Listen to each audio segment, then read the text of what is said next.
So hello guys, may share ako sa inyo ngayon na kung paano mag-check ng fault codes sa TGS man. Bali automatic transmission po ito. So dito guys sa dashboard, may makikita kayo dito, dalawang button na to. Yan. Ilo-long press nyo lang to guys. Yan, long press nyo. Tapos lalagay doon vehicle. I-okay nyo lang siya. Ito yung okay guys. Yan. Okay, monitoring data. Ang down nito guys, isang pindot lang Ayan. Tapos okay nyo uli.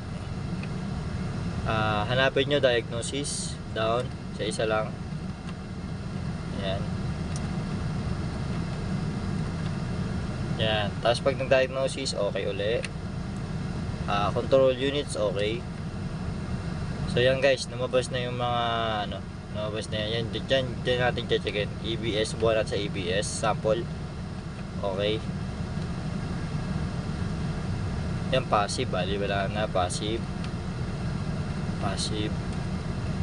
Yan may active siya guys. 4603. Yan, -00. Yan, dalawa.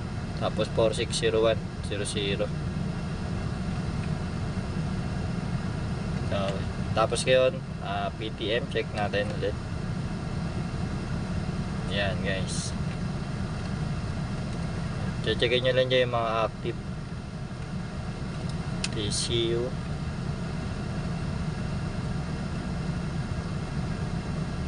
Passive. Passive. Okay. CBR.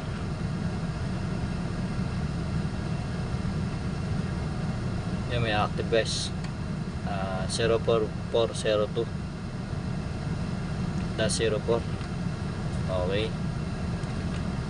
Yun lang guys. Pag ibabak nyo naman siya guys, ilo-long press nyo lang din to guys. Ayan yung back nya.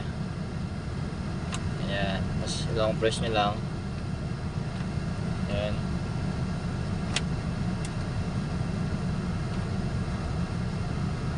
Ayan.